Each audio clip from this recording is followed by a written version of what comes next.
달빛 아래 사연 한수 채널 구독자 여러분, 오늘도 시청해주셔서 감사합니다. 행복하고 즐거운 시간 되시길 바라며 오늘의 사연 시작하겠습니다. 707 특임단 외곽교육장, 새벽 3시, 하늘은 아직 먹비치고 공기는 면도날처럼 차갑습니다. 이 시간에 숨을 고르는 사람들은 전국에 몇 없죠. 707은 그 몇 안 되는 곳 중에서도 가장 먼저 깨어있는 부대입니다. 어떤 국민도 모르는 새벽, 어떤 뉴스도 다루지 않는 훈련장에서 이들은 오늘도 그냥 준비합니다. 화려하지 않게, 요란하지 않게, 그냥 있어야 할 자리에 있습니다. 차유란 하사는 검은 전술복 위로 땀이 식기도 전에 다음 동작으로 넘어가는 중이었습니다. 얼굴은 드러내지 않는 것이 원칙이고 이름도 묻지 않는 것이 문화이며 최고만 남는다는 말이 공기처럼 깔린 이 공간에서 차유라는 딱 맞는 사람이었습니다.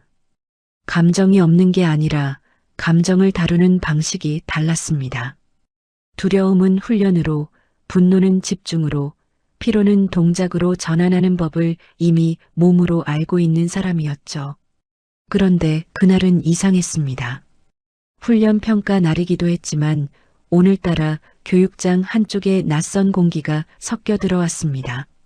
사단장 가족과 주요 내빈의 참관이 잡혀 있었던 겁니다. 교관들의 표정이 미묘하게 굳었습니다. 서로 말하진 않았지만 모두 느끼고 있었죠. 훈련이 보여주기식으로 변하는 그 순간의 불편함을요. 707은 쇼를 하는 곳이 아닙니다. 이 부대의 성공은 아무 일도 없게 만드는 것이고 그 말은 곧 아무도 보지 못하는 곳에서 모든 것을 준비한다는 뜻이었습니다. 그런데 오늘은 누군가에게 보여줘야 했습니다. 그 불편함이 교관들의 턱 근육을 긴장시키고 있었죠. 참관석 쪽으로 사람들이 들어서기 시작했습니다. 차유라는 시선을 정면에 고정한 채로 발소리의 성격을 들었습니다. 군인의 걸음이 아니었습니다. 구두굽이 바닥을 확인하듯 누르는 걸음.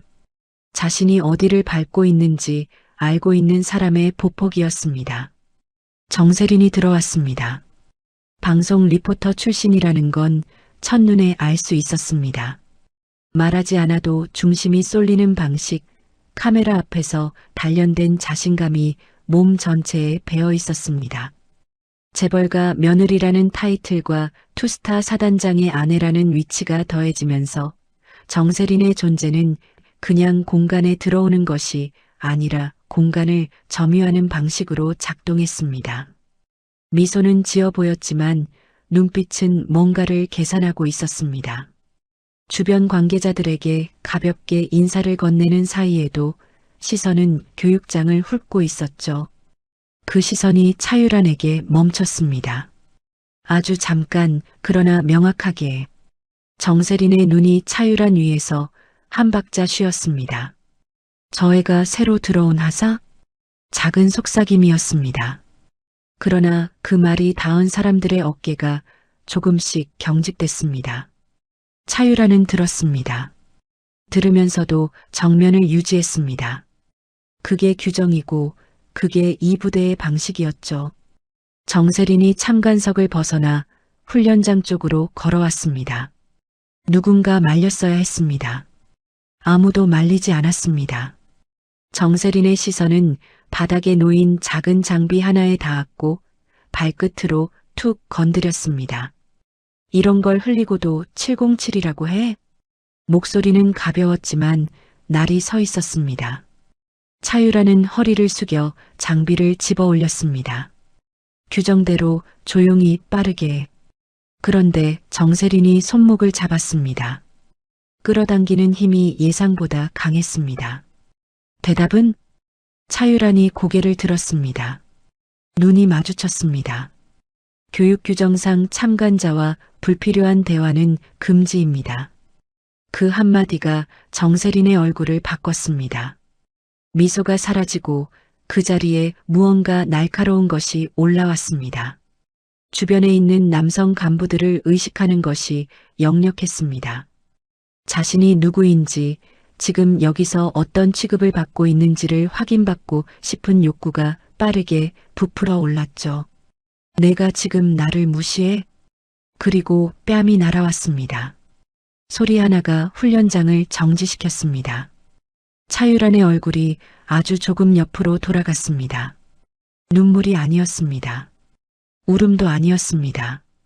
짧고 깊은 숨을 한번 삼키는 소리, 그리고 천천히 정면으로 시선이 돌아왔습니다. 차유란은 울지 않았습니다. 그냥 정세린을 봤습니다.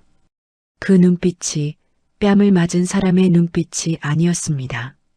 정세린은 주변을 한번 훑고 말했습니다. 내 남편이 백준혁 소장이야. 너 같은 하사 하나쯤은 오늘로 끝이야. 몇몇 간부들이 움직였습니다. 말리는 척을요. 몸은 끼어들었지만 목소리에 힘이 없었습니다. 정세린이 부인의 실세라는 걸, 그 소나기에 자기 진급이 걸려 있다는 걸 모두 알고 있었으니까요. 차유라는 그 자리에서 경례를 올렸습니다. 보고하겠습니다. 폭행 발생, 참관자에 의한. 그 순간 정세린이 차유란의 어깨를 잡아 밀었습니다. 목소리가 낮아졌습니다. 말하면 너만 불리해. 내 인생 여기서 끝난다. 차유란은 그 말을 들으면서도 흔들리지 않았습니다. 하지만 그 눈 깊은 곳에서 뭔가가 굳어지고 있었습니다. 분노가 아니라 결심에 가까운 것이었죠. 아직 말이 없었습니다. 아직은요. 당일 저녁 차유라는 부대로 복귀하자마자 호출을 받았습니다. 행정반 문을 열고 들어서는 순간 공기가 달랐습니다. 서류가 이미 책상 위에 올라와 있었고 담당 행정관은 차유란과 눈을 마주치지 않았습니다. 그게 첫 번째 신호였죠. 서류 제목은 경위서였습니다. 진술서가 아니었습니다. 진술서는 있었던 일을 적는 자리지만 경위서는 이미 결론이 정해진 문서입니다. 차유란은 한 줄 한 줄 읽어 내려갔습니다. 교육생이 참관자에게 불손한 태도를 취하였으며 행사 진행을 방해하였음. 손이 잠깐 멈췄습니다. 멈춘 채로 차유란은 숨을 한번 고르고 다시 읽었습니다. 달라지는 건 없었습니다. 진실을 적는 자리가 아니라 죄를 뒤집어 씌우는 자리였습니다. 누군가 미리 내용을 채워두고 서명만 받으러 부른 겁니다. 차유란은 펜을 들지 않았습니다. CCTV 영상 확인했습니까? 행정관이 잠깐 굳었다가 대답했습니다. 그 시간대 장비 점검 중이었다고 합니다. 장비 점검. 하필 그 시간에, 하필 그 구역만. 차유란은 더 묻지 않았습니다. 물어봤자 나올 대답이 없다는 걸 알았으니까요. 누군가 손을 댄 겁니다. 훈련장 참관 일정은 미리 잡혀 있었고 그 일정을 아는 사람이 손을 댄 거죠. 이건 우연이 아니었습니다. 처음부터 설계된 무언가였습니다. 707은 원래 침묵에 익숙한 조직입니다. 말이 새면 정보가 죽고 정보가 죽으면 사람이 죽습니다. 그래서 이 부대의 사람들은 입을 다무는 법을 몸으로 배웁니다. 차유란도 그렇게 훈련받았습니다. 그런데 지금 이 침묵은 달랐습니다. 보안을 지키는 침묵이 아니라 권력을 지키는 침묵이었습니다. 나라를 위해 다물었던 입이 지금은 한 사람의 허영을 위해 봉인되고 있었죠. 다음 날 아침부터 달라진 게 보였습니다. 식당에 들어서면 자리가 이상하게 비었습니다. 옆자리에 앉으려는 사람이 없었습니다. 어젯밤까지 같이 훈련했던 동기들이 눈을 피했습니다. 아무도 대놓고 뭔가를 하지 않았습니다. 그냥 조금씩 조용히 차유란 주변의 공기가 빠져나가고 있었습니다. 행정반에서는 서류 하나가 누락됐습니다. 훈련 평가표에는 근거 없는 감점이 찍혀 있었습니다. 아주 작은 것들이었지만 그 작은 것들이 모이면 사람을 지워버릴 수 있다는 걸 차유라는 알았습니다. 정세린이 부인의 단체 대화방을 통해 소문을 뿌렸다는 건 어렵지 않게 짐작할 수 있었습니다. 무례한 여군 하사, 참관 행사에서 사단장 부인에게 대든 교육생. 말이 퍼지는 속도는 언제나 사실보다 빠릅니다. 그리고 소문은 진위를 확인받지 않아도 그냥 사실이 됩니다. 특히 권력 있는 사람이 뿌린 소문은요. 차유라는 상급자를 찾아갔습니다. 보고는 짧았고 돌아온 말도 짧았습니다. 크게 만들지 마라. 너도 앞으로 군 생활해야지. 그 말이 차유란의 목을 조였습니다. 위에서 내려온 말이 참아라가 아니라 없었던 일로 해라였습니다. 피해자가 입을 열면 오히려 조직이 피해자를 문제 인물로 만드는 구조. 차유란은 그 구조 안에 서 있었고 그 구조가 자기 발 아래 바닥처럼 느껴지는 순간이 왔습니다. 발을 딛고 있는 땅이 내 편이 아니라는 감각. 그 감각은 어떤 훈련으로도 대비할 수 없는 종류의 것이었습니다. 그날 밤 차유라는 혼자 체력 단련장에 남았습니다. 불을 켜지 않았습니다.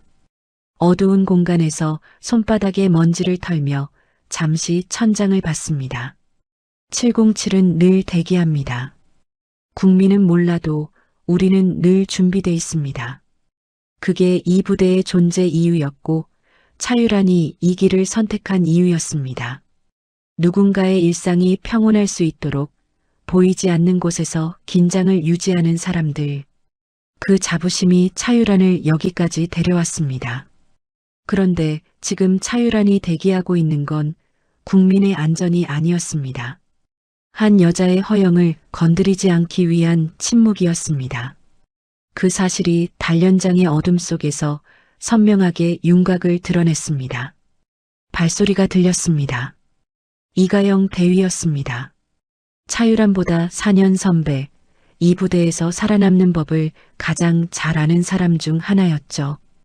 이가영은 불을 켜지 않은 채로 차유란 옆에 섰습니다. 한동안 아무 말도 하지 않았습니다. 그러다 천천히 입을 열었습니다. 차유란, 참아. 이건 내가 이길 싸움이 아니야. 차유란은 대답하지 않았습니다. 이가영의 말이 틀렸기 때문이 아니었습니다. 오히려 너무 맞는 말이어서 그 말을 받아들이는 순간 자기 안에서 무언가가 부서질 것 같아서였습니다. 참는다는 건 살기 위한 방법이기도 하지만 동시에 나를 버리는 방법이기도 합니다. 차유란은 그 두 가지 사이에서 표정을 굳혔습니다. 이가영이 먼저 돌아섰습니다. 그리고 문 앞에서 잠깐 멈췄습니다. 이가영이 나가고 나서 단련장에 다시 침묵이 내려앉았습니다. 차유란은 한참 그 자리에 있었습니다. 그러다 주머니에서 휴대폰을 꺼냈습니다. 화면이 켜지자 연락처 하나가 눈에 들어왔습니다. 차성권. 부대에서는 절대 꺼내면 안 되는 번호였습니다. 개인적인 연줄로 비칠 수 있고 그 연줄이 알려지는 순간 차유란이 쌓아온 모든 것이 아버지 덕분에로 더 쉬워질 수 있었습니다. 그래서 이 번호는 항상 저장만 돼 있었습니다. 한 번도 누른 적 없이요. 차유란의 손가락이 통화 버튼 위에 얹혔습니다. 그대로 멈췄습니다. 이 번호를 누른다는 건 스스로 버텨왔던 방식을 포기하는 것처럼 느껴졌습니다. 동시에 지금 이 상황이 혼자 버틸 수 있는 종류가 아닐 수도 있다는 생각도 밀려왔습니다. 손이 떨렸습니다. 아주 조금, 그러나 분명하게요. 차유란은 결국 화면을 껐습니다. 어둠이 다시 내려앉았습니다. 차유란은 휴대폰을 주머니에 넣고 눈을 감았습니다. 내일 또 훈련이 있었습니다. 내일 또 그 서류가 기다리고 있을 것이었습니다. 그리고 내일도 정세리는 아무 일 없다는 듯 어딘가에서 웃고 있을 것이었습니다. 차유란은 눈을 떴습니다. 아직은 혼자 서 있기로 했습니다. 며칠이 지났습니다. 부대 안의 공기는 표면적으로 조용했습니다. 훈련은 계속됐고 점호는 제 시간에 울렸으며 식당의 밥 냄새는 어제와 똑같았습니다. 하지만 차유라는 알고 있었습니다. 조용한 것과 괜찮은 것은 다르다는 걸요. 수면 아래에서 뭔가가 계속 움직이고 있었습니다. 보이지 않는 손들이 보이지 않는 방향으로 뭔가를 밀고 있었습니다. 그러던 어느 날 새벽 부대 전체에 긴장이 흘렀습니다. 공식 발표는 없었습니다. 707은 원래 공식 발표를 하지 않습니다. 하지만 장비 창고가 열리는 소리, 야간 투시 장비가 점검대에 오르는 소리, 그리고 간부들의 걸음이 빨라지는 방향이 달라졌습니다. 차유라는 그 소리들을 듣는 것만으로 상황을 읽었습니다. 실제 첩보가 들어온 겁니다. 테러 위협, 공개되지 않는 종류의 것이었습니다. 707이 움직이는 방식은 이랬습니다. 소리 없이 준비하고 소리 없이 대기하며 소리 없이 끝냅니다. 세상이 평온하게 잠든 새벽에 이들이 장비를 점검하는 이유는 단 하나, 세상이 계속 평온하게 잠들 수 있도록 하기 위해서였습니다. 누가 알아주지 않아도, 누가 봐주지 않아도 그냥 합니다. 그게 이 부대의 존재 방식이었습니다. 차유라는 자기 자리로 갔습니다. 방탄 플레이트를 꺼내 무게를 확인하고 도어 브리칭 장비의 체결 상태를 점검했습니다. 손이 움직이는 동안 머릿속은 고요해졌습니다. 며칠 동안 쌓여있던 것들, 경위서와 누락된 서류와 비워진 식당 자리와 이가영 대위의 목소리가 장비를 다루는 감각 속에서 잠시 뒤로 물러났습니다. 이 순간만큼은 차유라는 그냥 707 특임단의 하사였습니다. 아무것도 덧붙여지지 않은 그냥 준비된 사람이었습니다. 그런데 출동 대기 명단이 나왔습니다. 차유란의 이름이 없었습니다.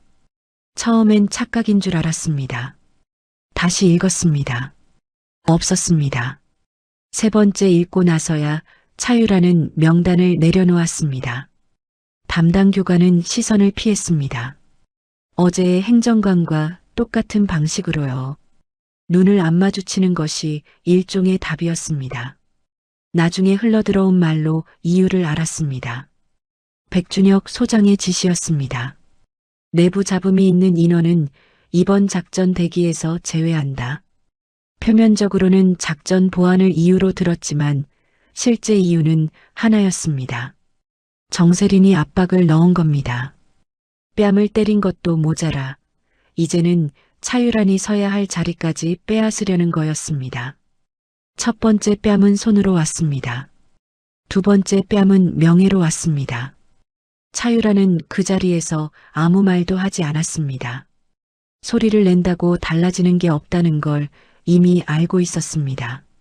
상급자는 크게 만들지 말라고 했고 동료들은 눈을 피하고 있었으며 증거는 이미 누군가의 손에 의해 지워진 뒤였습니다. 차유란이 지금 목소리를 높이면 돌아오는 건 공감이 아니라 문제인물이라는 딱지였습니다. 차유란은 훈련장 외곽벽에 등을 기대고 섰습니다. 대기 중인 동료들이 장비를 챙기며 이동하는 걸 지켜봤습니다. 저 안에 자기가 있었어야 했습니다. 저 대열 안에 저 준비된 사람들 사이에 자기 자리가 있었어야 했습니다. 그런데 지금 차유라는 벽에 기대서 그 장면을 구경하는 사람이 돼 있었습니다. 분노가 올라왔습니다. 그런데 그 분노는 소리로 나오지 않았습니다. 눈물로도 나오지 않았습니다.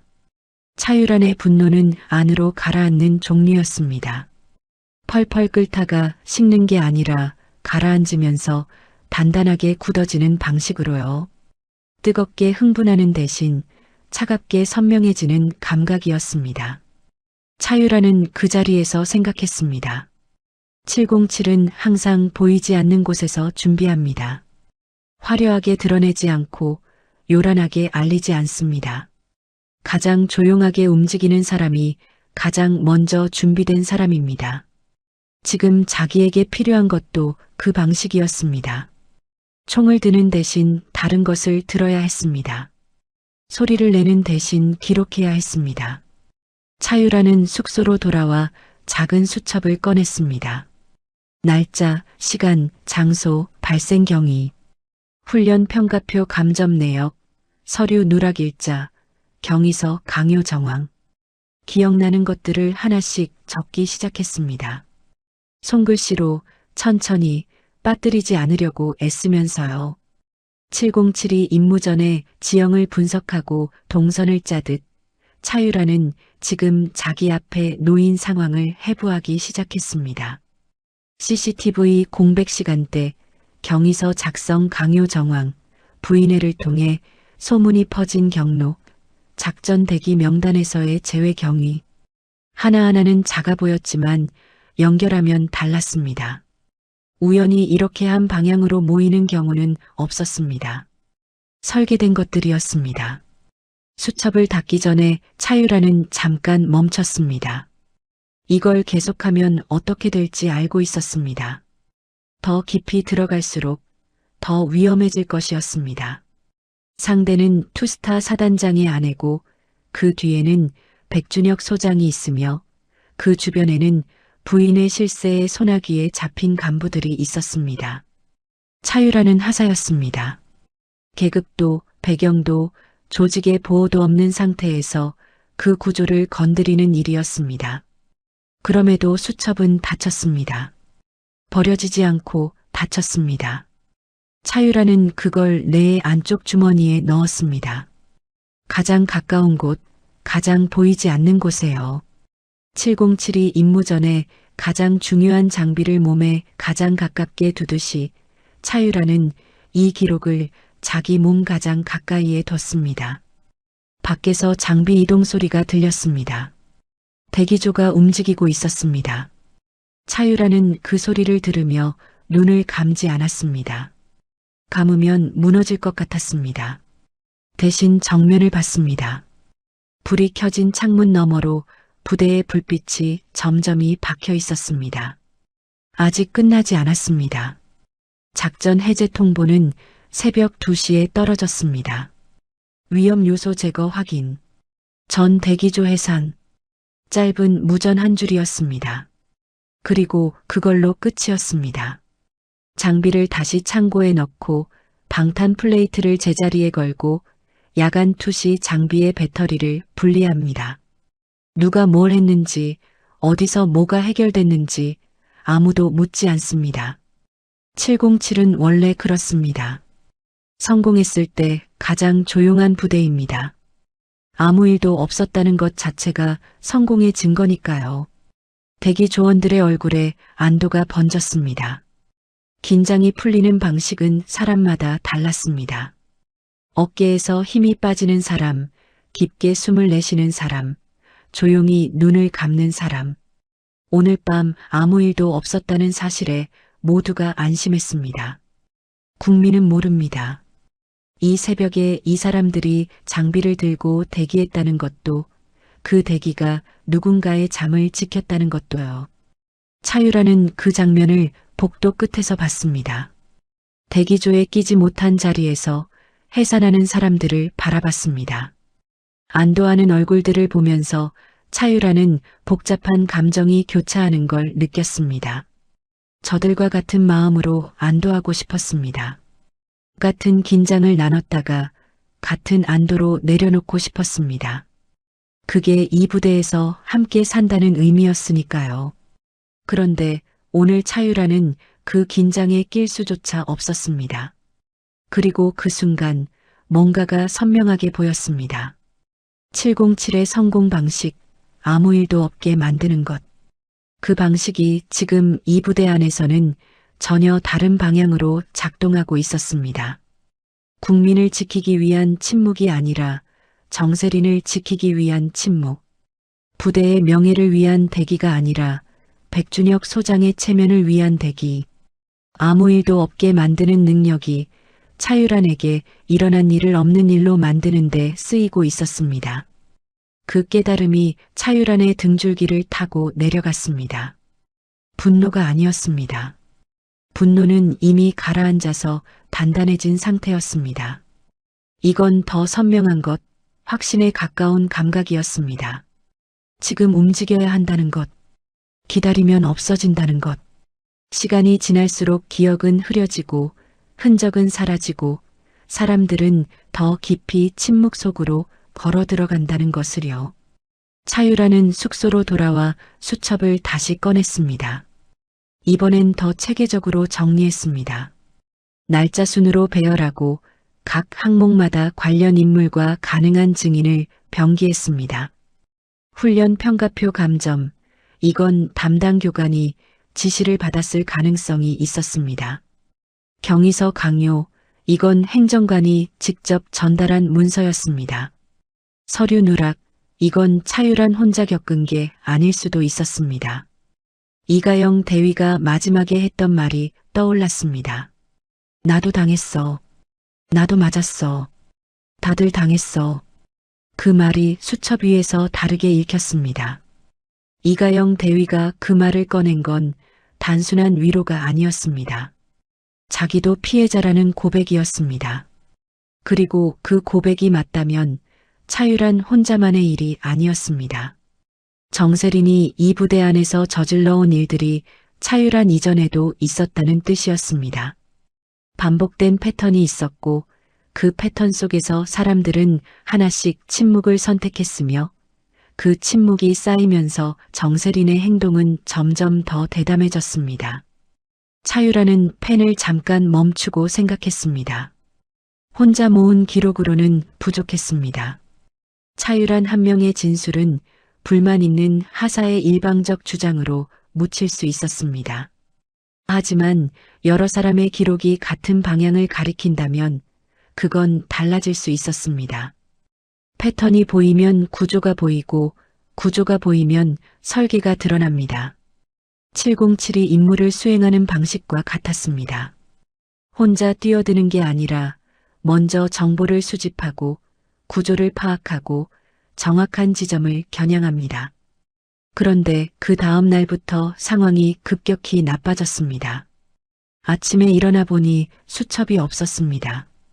분명히 내 안쪽 주머니에 넣었던 것이었습니다. 숙소를 뒤졌습니다. 침상 아래, 장비 가방 안, 전술복 주머니 없었습니다. 차유라는 잠시 멈췄습니다. 가슴이 조여들었습니다. 단순히 물건을 잃어버린 감각이 아니었습니다. 누군가 가져갔다는 걸 즉각적으로 알았습니다. 이 부대 안에서 차유란의 숙소에 손을 댄 사람이 있었습니다. 더 나쁜 소식은 오후에 왔습니다. 차유란은 부대 보안 담당 장교에게 호출을 받았습니다. 들어서자마자 분위기가 달랐습니다. 책상 위에 서류가 놓여 있었고 담당 장교의 표정은 차갑게 굳어 있었습니다. 서류 제목을 읽는 순간 머릿속이 하얘졌습니다. 보안 위반 혐의 조사 대상자 통보. 내용은 이랬습니다. 부대 내 민감 정보를 무단으로 기록, 외부 유출 가능성 조사 필요. 차유란이 수첩에 적었던 것들, 훈련 평가표와 장비 점검 일지와 인원 배치 관련 내용들이 부대 기밀 무단 기록으로 둔갑해 있었습니다. 차유란이 자기 피해를 입증하려 모은 기록이 차유란을 잡는 덫으로 변해 있었습니다. 특수부대에서 보안 위반은 사실상 사망 선고였습니다. 계급이 높든 낮든 경력이 길든 짧든 보안 위반 딱지가 붙는 순간 그 사람의 군 생활은 끝을 향해 달려갑니다. 신뢰가 전부인 조직에서 신뢰를 잃었다는 낙인이기 때문입니다. 차유라는 그 사실을 누구보다 잘 알고 있었습니다. 알면서도 지금 자기가 그 자리에 앉아 있었습니다. 보안 담당 장교가 말했습니다.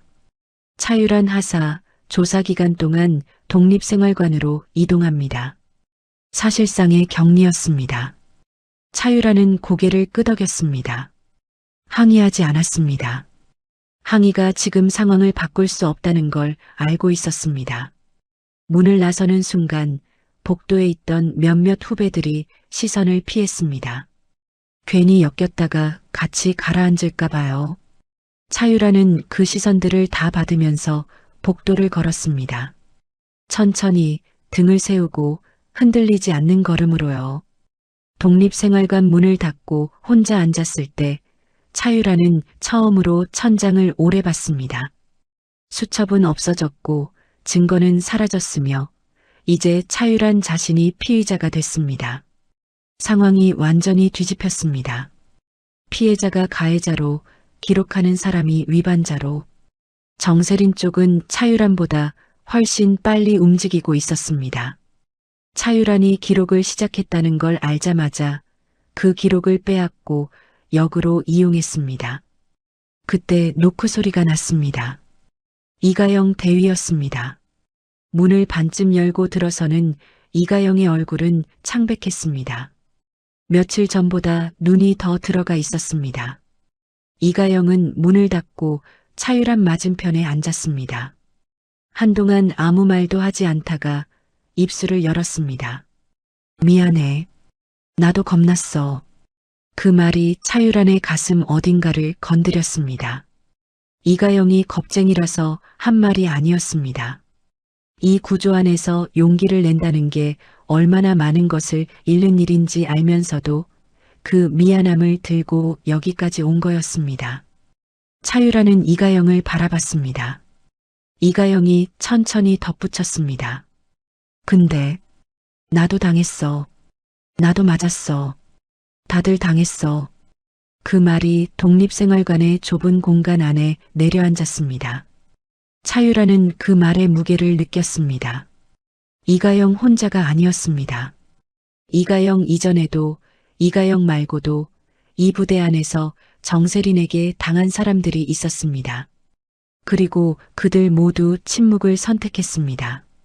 살기 위해서, 군 생활을 계속하기 위해서, 괜찮은 척을 유지하기 위해서요. 차유라는 오래 침묵했습니다. 그리고 나직하게 물었습니다. 증언할 수 있어요? 이가영의 눈이 흔들렸습니다. 대답은 바로 나오지 않았습니다. 그 흔들림 안에 모든 것이 담겨 있었습니다. 두려움, 망설임, 그리고 그럼에도 불구하고 여기까지 온 이유까지요. 이가영 대위는 그날 밤 대답하지 않았습니다.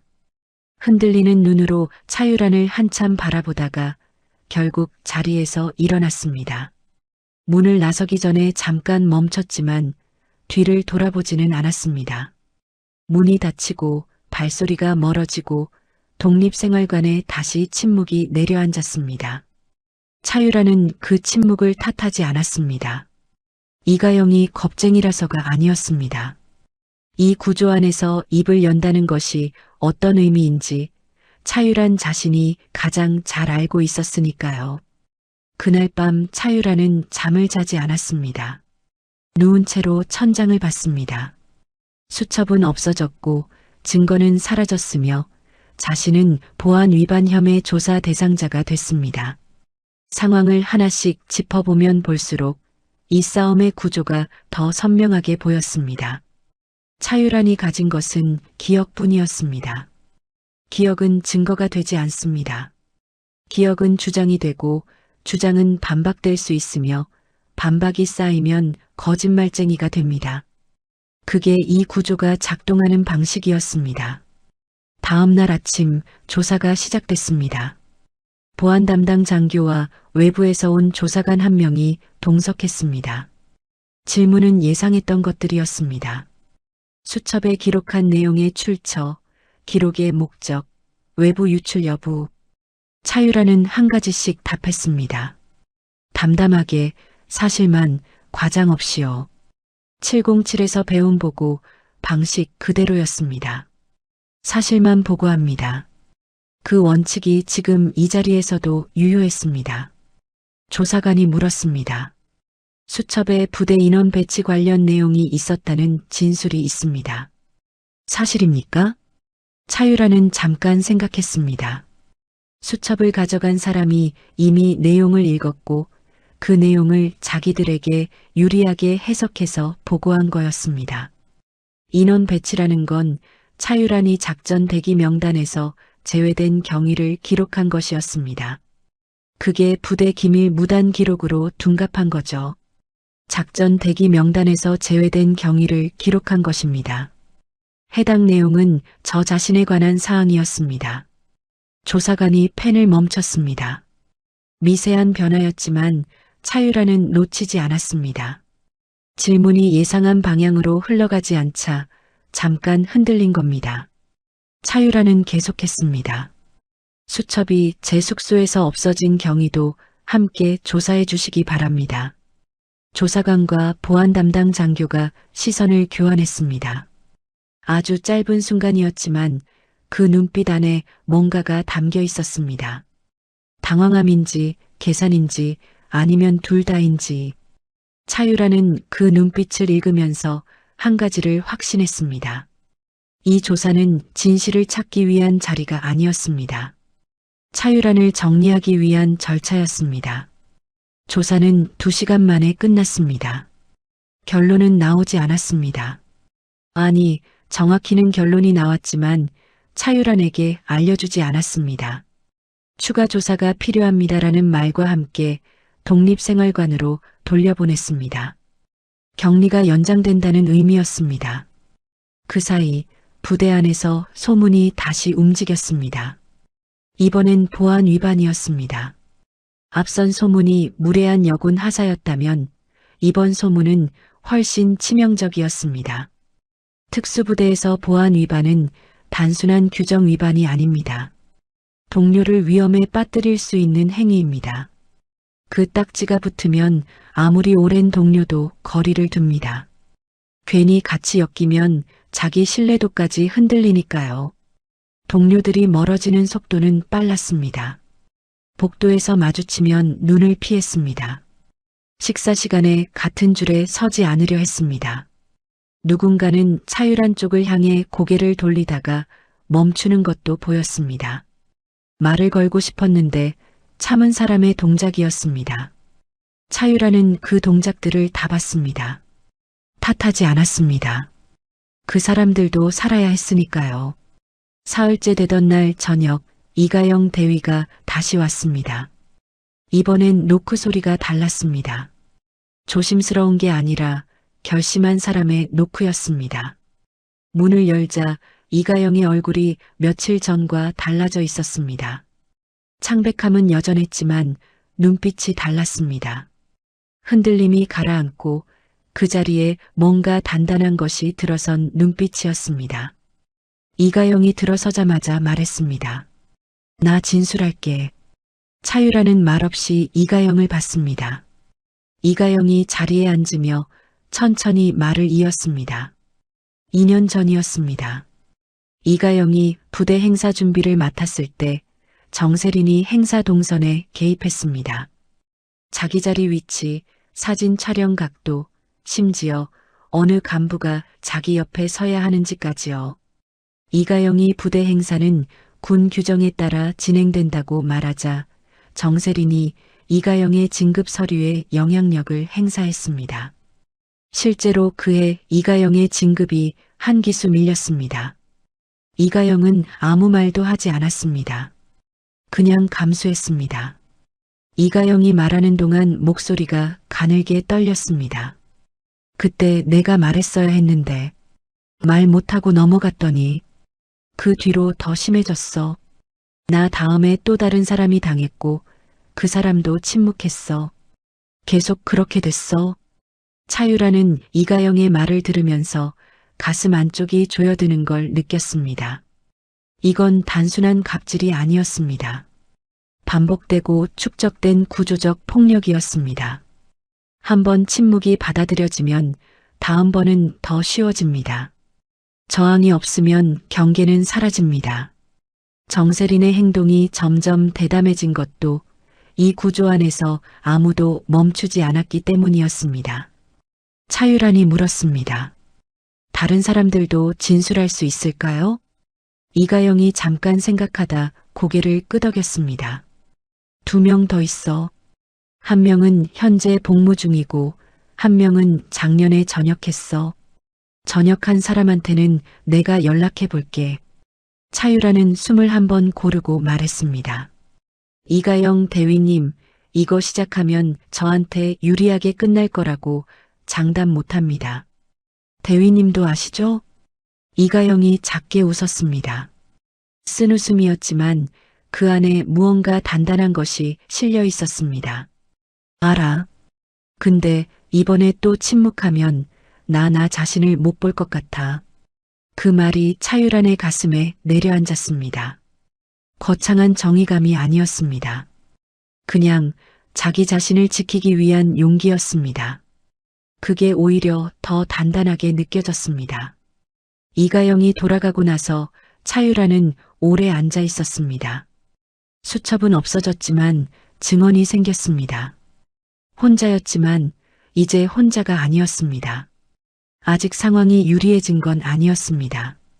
오히려 조사는 계속되고 있었고 격리도 풀리지 않았으며 부대 안의 시선은 여전히 차유란을 피하고 있었습니다. 하지만 차유란은 처음으로 이 싸움이 끝까지 갈 수 있겠다는 감각을 느꼈습니다. 창밖에 불빛들이 켜져 있었습니다. 부대의 밤이었습니다.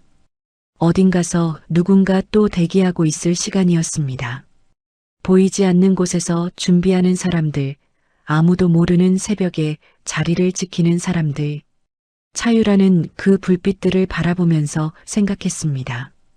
707의 방식으로 끝까지 가겠다고요. 감찰이 들어온다는 소문은 없었습니다. 원래 감찰은 소문보다 먼저 도착합니다. 소문이 퍼질 시간을 주지 않는 것, 그게 감찰이 움직이는 방식이었습니다. 그래서 그날 아침 부대 정문이 조용히 열렸을 때 아무도 준비하지 못했습니다. 군용 차량도 없었습니다. 요란한 경적도 선도 차량도 없었습니다. 그냥 검은 세단 2대가 조용히 들어왔고 사복 차림의 사람들이 내렸습니다. 손에는 서류 가방 하나씩이었습니다. 정문 위병이 경례를 올렸습니다. 선두에 선 사람이 신분증을 내밀었습니다. 노재현 중장, 육군 총장 직속 감찰실장이었습니다. 위병의 손이 잠깐 굳었습니다. 총장 직속이라는 건 사단장도 지휘 계통 받기라는 뜻입니다. 위병은 즉시 내부에 보고했습니다. 그 보고가 올라가는데 30초도 걸리지 않았을 겁니다. 그리고 그 30초 사이에 부대 안의 공기가 바뀌었습니다. 노재현 일행이 부대 안으로 걸어 들어오는 동안 복도 양쪽에 있던 간부들이 자세를 고쳤습니다. 말은 없었지만 표정에서 긴장이 읽혔습니다. 노재현은 시선을 좌우로 주지 않았습니다. 정면을 보고 목적지를 향해 걸었습니다. 그 걸음에 서두름이 없었습니다. 오래 준비한 사람의 걸음이었습니다. 백준혁 소장의 집무실 앞에서 노재현이 멈췄습니다. 문을 열기 전에 잠깐 주변을 한번 훑었습니다. 복도에 서 있는 간부들을 보는 눈이 아니었습니다. 이 공간 전체를 읽는 눈이었습니다. 그리고 문을 열고 들어갔습니다. 백준혁 소장은 자리에 있었습니다. 노재현이 들어서는 걸 보고 일어섰습니다. 계급이 아래였으니 당연한 동작이었지만 일어서는 속도가 미세하게 빨랐습니다. 준비하지 못한 사람이 당황을 감추려 할 때 나오는 속도였습니다. 노재현이 자리에 앉으며 말했습니다. 백 소장, 오래 기다리게 해서 미안합니다. 그 말이 이상했습니다. 기다리게 했다는 건 이미 이 자리가 예정돼 있었다는 뜻이었으니까요. 백준혁은 그 말의 의미를 읽으려다 표정을 관리했습니다. 무슨 일로? 부인회가 부대를 지휘해 왔다는 제보가 누적되었습니다. 백준혁의 얼굴이 굳었습니다. 굳는 속도가 너무 빨랐습니다. 부정하거나 되묻기 전에 굳었습니다. 그게 이미 답이었습니다. 노재현은 그 표정을 읽고 계속했습니다. 진급 서류 개입, 작전 인원 배치 압박, 행사 동선 통제, 보안 구역 출입편의 제공. 제보 내용이 구체적입니다. 그리고 최근엔 훈련장 내 폭행 사건이 있었습니다. 백준혁이 입을 열었습니다. 그건 오해가 오해라면 조사에서 밝혀지겠죠. 노재현의 목소리는 높지 않았습니다. 오히려 낮고 평평했습니다. 감정이 실리지 않은 목소리는 때로 분노보다 더 무겁게 공간을 누릅니다. 백준혁은 그 무게를 느끼면서 두 번째 말을 준비하다 멈췄습니다. 뭔가를 말할수록 불리해진다는 걸 직감한 것이었습니다. 그때 집무실 문이 다시 열렸습니다. 정세린이었습니다. 백준혁 소장의 집무실에 사전 통보 없이 들어오는 사람은 이 부대의 한 명뿐이었습니다. 정세린은 문을 열고 들어서다가 낯선 사람이 앉아 있는 걸 보고 잠깐 멈췄습니다. 그러나 멈춤은 찰나였습니다. 곧 미소를 지으며 들어왔습니다. 방송 리포터 출신답게 예상치 못한 상황에서도 표정을 유지하는 능력이 있었습니다. 어머, 손님이 오셨네요. 노재현이 정세린을 봤습니다. 정세린 씨 맞으시죠? 질문이 아니었습니다. 정세린이 노재현을 바라보며 웃음을 유지했습니다. 하지만 눈이 빠르게 움직였습니다. 상황을 계산하는 눈이었습니다. 상대가 누구인지, 어느 선까지 왔는지, 지금 어떻게 대응해야 하는지를 동시에 읽으려는 눈이었죠. 네, 맞는데요. 실례지만 어떤 분이신지. 노재현입니다. 총장 직속 감찰실입니다. 그 한마디에 정세린의 미소가 아주 조금 흔들렸습니다. 훈련장에서 차유란의 뺨을 때리던 날과 달랐습니다. 그날은 주변의 모든 시선이 자기 편이었습니다. 권력이 자기 뒤에 있었습니다. 그런데 지금은 달랐습니다. 자기보다 높은 곳에서 내려온 권력이 자기를 향해 앉아 있었습니다. 정세린이 백준혁을 봤습니다. 백준혁은 시선을 피했습니다. 그 순간이었습니다. 정세린이 처음으로 자기가 혼자라는 걸 느낀 순간이었습니다. 항상 남편이라는 방패가 있었습니다. 사단장 부인이라는 타이틀이 있었습니다. 부인의 실세라는 네트워크가 있었습니다.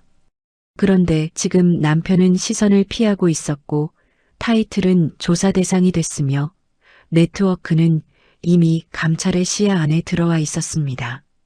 노재현이 서류 가방을 열었습니다. 이번 감찰은 단순 민원 조사가 아닙니다. 노재현이 서류를 꺼내 책상 위에 놓았습니다. 차유란의 진술서가 아니었습니다. 이가영 대위의 진술서였습니다.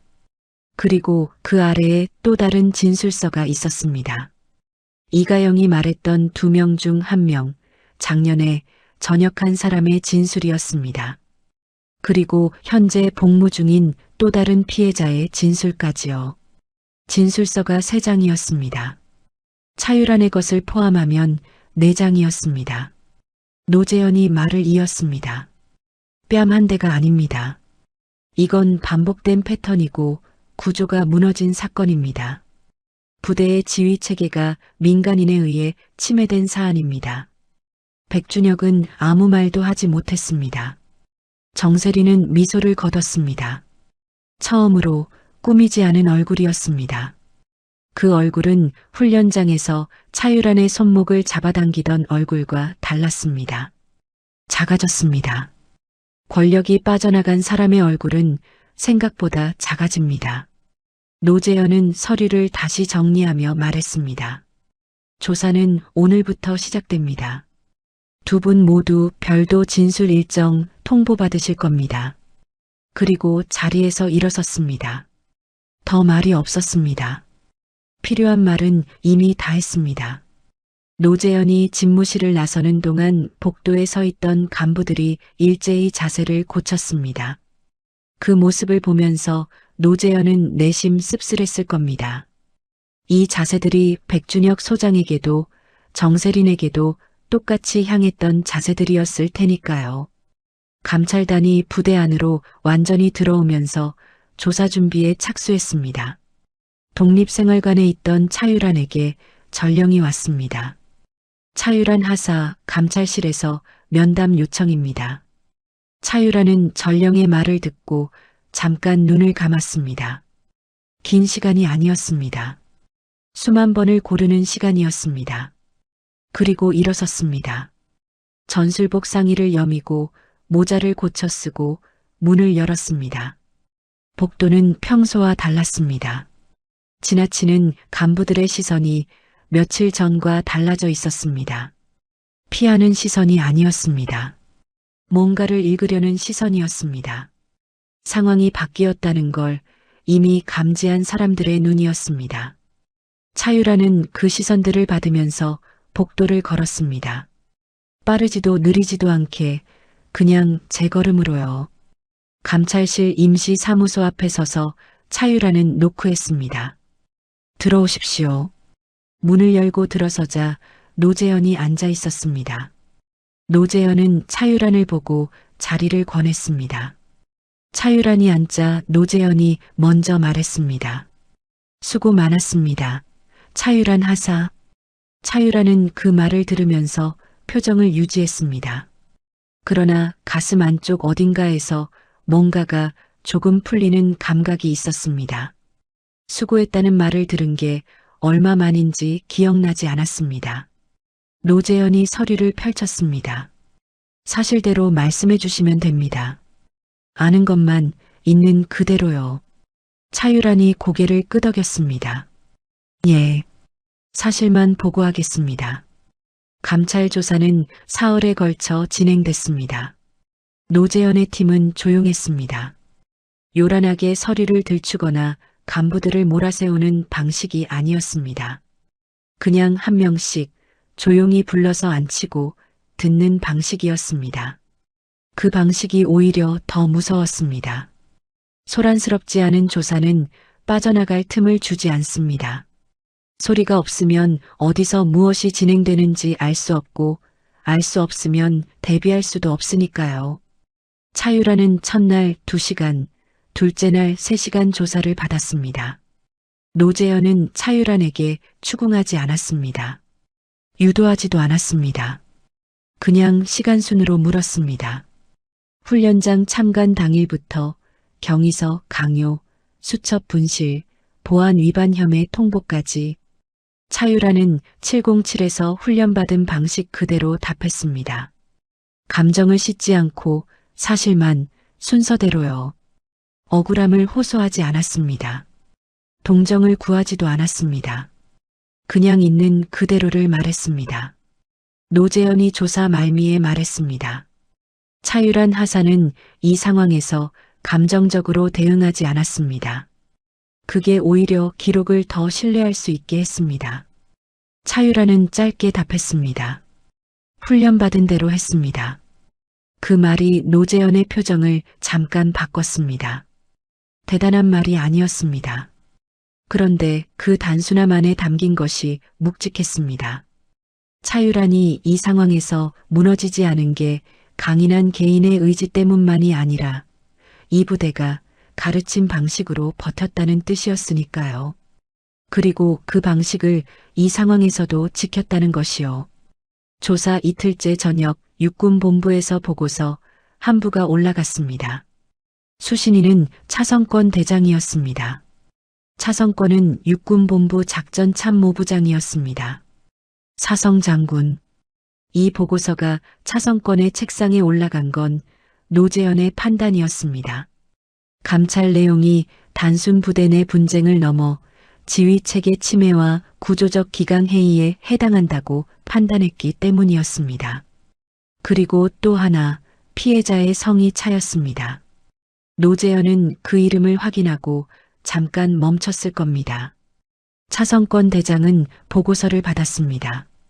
집무실에 혼자였습니다. 야간 당직 인원이 복도를 지키고 있었지만 집무실 안은 조용했습니다. 차성권은 보고서를 펼쳤습니다. 첫 장부터 마지막 장까지 한 줄도 건너뛰지 않고 읽었습니다. 표정은 변하지 않았습니다. 분노도 슬픔도 드러내지 않았습니다. 사성 장군이 40년 가까이 군 생활을 하면서 다듬어온 얼굴이었습니다. 어떤 상황에서도 흔들림이 겉으로 나오지 않도록 단련된 얼굴이었죠. 그러나 보고서 중간에 훈련장 폭행 항목을 읽는 순간이었습니다. 차성권의 손이 잠깐 멈췄습니다. 아주 짧은 멈춤이었습니다. 누가 보지 않으면 알 수 없는 멈춤이었습니다. 그 멈춤 안에 무엇이 있었는지는 차성권 자신만 알았습니다. 딸의 이름이 피해자 항목에 적혀 있는 보고서를 읽는 아버지의 시간이었습니다. 그러나 차성권은 그 감정을 드러내지 않았습니다. 드러내는 것이 차유란에게도 이 사안에도 도움이 되지 않는다는 걸 알고 있었습니다. 차성권은 보고서를 덮고 전화기를 들었습니다. 연결된 번호는 백준혁 소장이었습니다. 신호가 2번 갔습니다. 백준혁이 받았습니다. 목소리에 긴장이 실려 있었습니다. 감찰이 들어온 이후로 백준혁은 아마 이 전화를 기다리고 있었을 겁니다. 아니면 두려워하고 있었거나요. 예, 대장님. 차성권의 목소리는 낮았습니다. 단단했습니다. 감정이 없는 게 아니라 감정을 완전히 통제한 목소리였습니다. 그 목소리가 수화기를 통해 전달되는 순간 백준혁의 숨이 얕아졌을 겁니다. 백 소장? 예. 지휘관은 부대를 다스리기 전에 가정을 다스려야 합니다. 짧은 문장이었습니다. 꾸밈이 없었습니다. 그런데 그 짧음 안에 모든 것이 담겨 있었습니다. 비난도 아니었고 훈계도 아니었습니다. 사실을 말하는 방식이었습니다. 그리고 그 사실이 지금 백준혁의 상황 전체를 요약하고 있었습니다. 백준혁은 그 말을 듣는 순간 뒤늦게 깨달았습니다. 차유란의 성이 차였다는 걸요. 이 순간까지 연결하지 못했던 겁니다. 차유란 707하사 경위서 대상자. 그 이름 앞에 붙은 성이 차였고 차성권 대장의 성도 차였습니다. 군 인사 데이터베이스를 뒤졌더라면 30초 안에 나왔을 정보였습니다. 하지만 백준혁은 확인하지 않았습니다. 정세린의 말만 듣고 움직였습니다. 그 아니함이 지금 이 순간을 만들었습니다. 백준혁의 숨이 멎었습니다. 차성권은 침묵을 채우지 않았습니다. 백준혁이 그 침묵 속에서 상황을 전부 계산하도록 뒀습니다.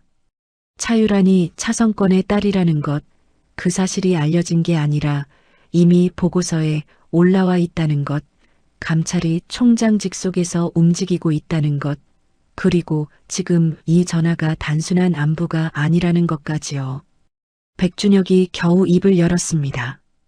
대장님, 제가 미처 파악을. 보고서는 읽었습니다. 그 말로 백준혁의 변명이 막혔습니다. 이미 다 알고 있다는 뜻이었습니다. 변명이 들어갈 자리가 없었습니다. 차성권은 잠시 침묵했습니다.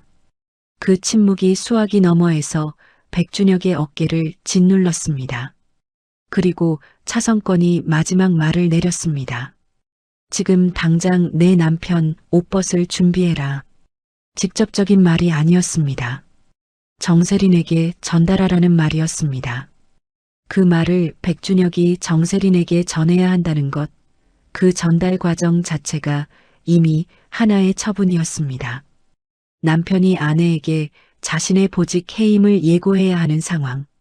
그 굴욕이 어디서 시작됐는지를 두 사람 모두 알게 되는 방식이었죠. 전화가 끊겼습니다. 차성권은 수화기를 내려놓고 잠시 창밖을 봤습니다. 육군본부 야경이 불빛을 밝히고 있었습니다. 어딘가에서 지금 이 순간에도 누군가 대기하고 있을 시간이었습니다. 차성권은 그 불빛들을 보면서 딸의 이름을 한번 생각했습니다. 소리 내지 않고 그냥 마음속으로요. 차유란. 아버지로서 달려가고 싶은 마음이 없었던 게 아니었습니다. 보고서를 읽는 내내 그 마음이 있었습니다.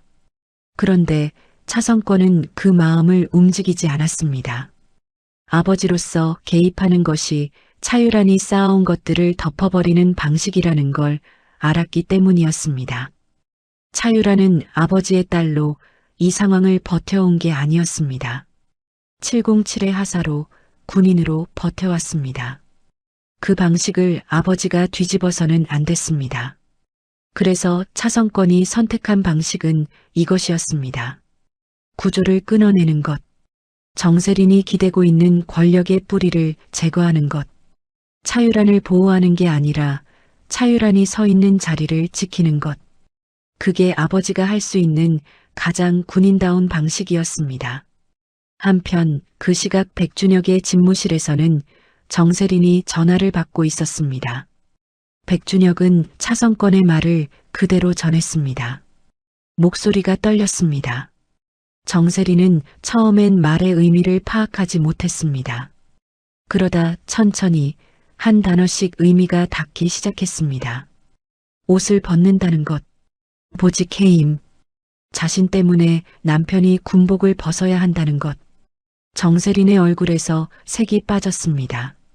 훈련장에서 차유란의 뺨을 때리던 날 정세린은 권력이 완전히 자기 편이라고 믿었습니다. 남편의 계급, 부인회의 네트워크, 그리고 아무도 자기를 건드리지 못한다는 오랜 경험이 그 믿음을 키워왔습니다. 그런데 지금 그 믿음이 한 통의 전화로 무너지고 있었습니다. 차유란 한 명을 건드렸는데 돌아온 것이 이것이었습니다. 정세린은 그 순간 처음으로 알았습니다. 권력이 자기 편이 아닐 수도 있다는 것을요. 처분은 조용히 내려왔습니다. 요란한 발표가 없었습니다. 기자회견도 공개 징계도 없었습니다.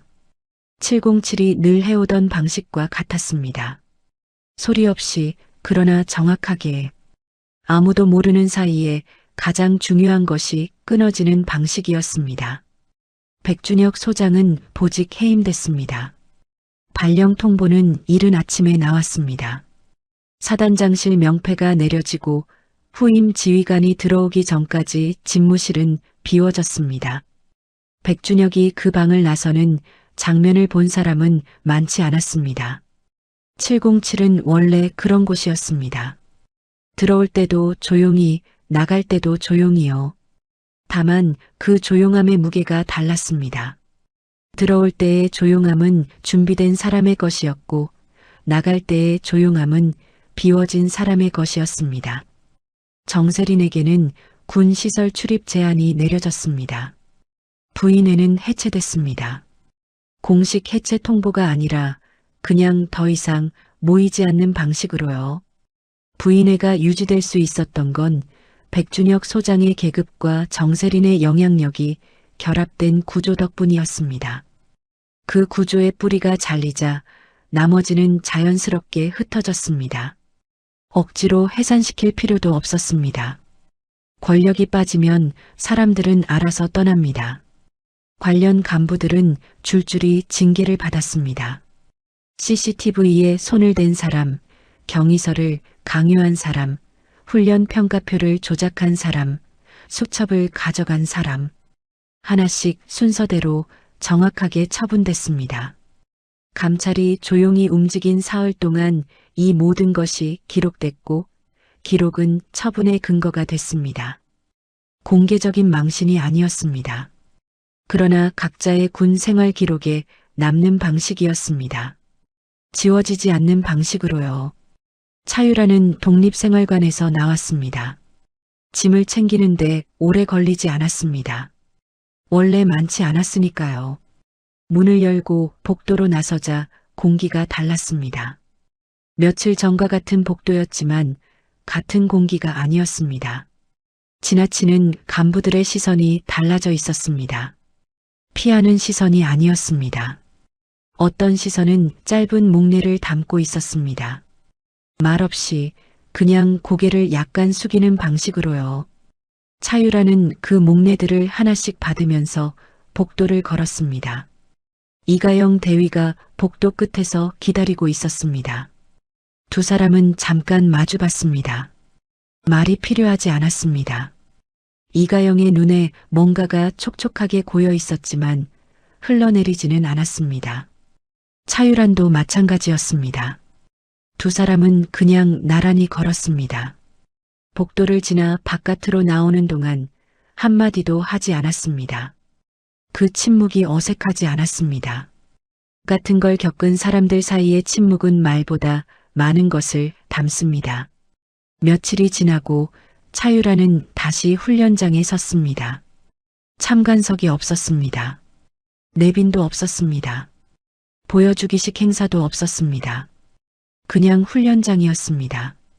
새벽 공기가 살을 베고 장비 점검 소리가 리듬처럼 깔리고 교관의 목소리가 평평하게 공간을 채우는 그냥 훈련장이었습니다.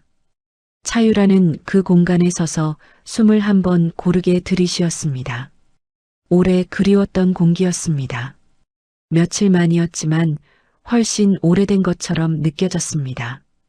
교관이 대열 앞에 섰습니다. 707의 성공은 아무 일도 없게 만드는 거다.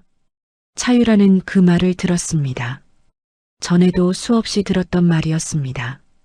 그런데 오늘은 다르게 들렸습니다. 아무 일도 없게 만드는 것. 그 말의 의미가 훈련장 밖에서도 작동한다는 걸 이제 차유라는 알았습니다. 부대의 구조가 무너지지 않게 하는 것, 침묵이 권력을 지키는 방향으로 흐르지 않게 하는 것, 그리고 한 사람의 존엄이 짓밟히는 것을 아무 일도 아닌 것으로 만들지 않는 것. 그것도 707의 방식이었습니다. 예. 차유란이 짧게 답했습니다. 훈련이 시작됐습니다. 차유란은 움직이면서 생각하지 않았습니다. 몸이 기억하는 대로 따라갔습니다.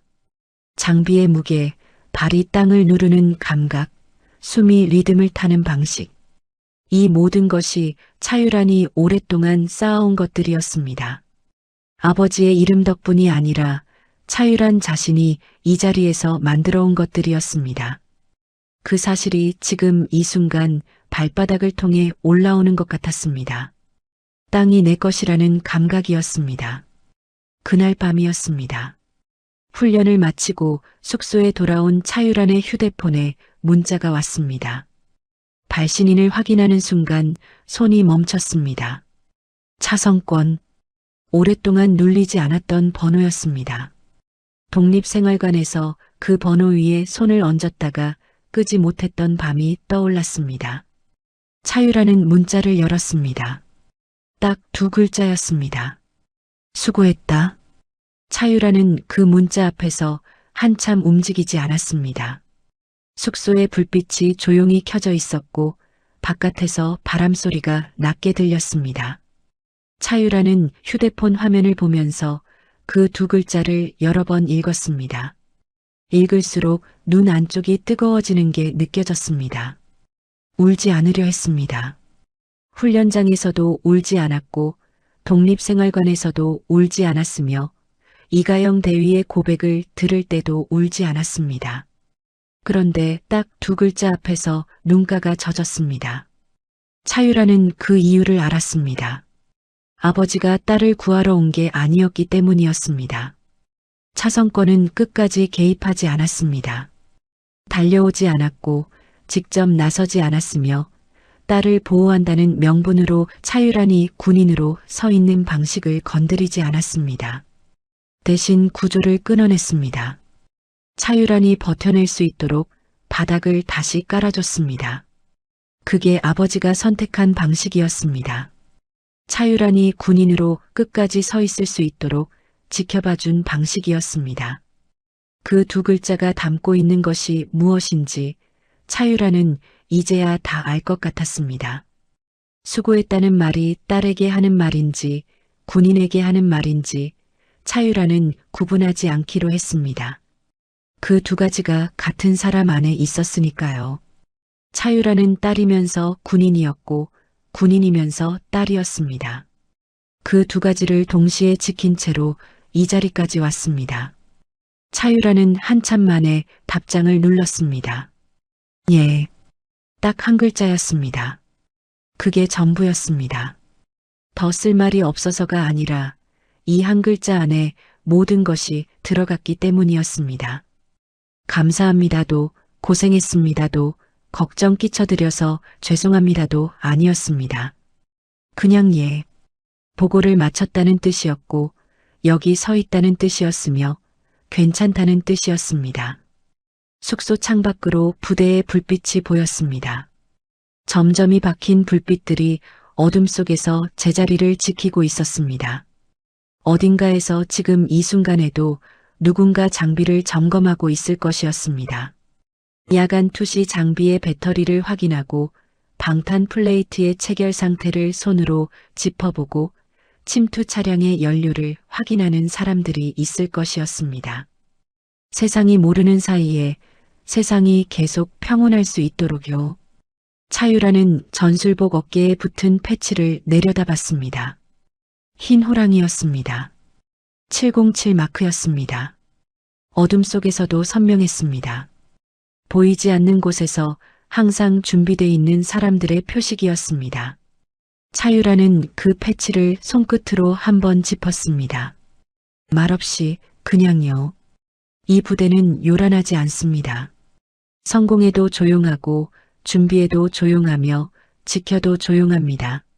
아무도 모르는 새벽에 자리를 지키는 것이 이들의 방식이고 아무 일도 없게 만드는 것이 이들의 성공입니다.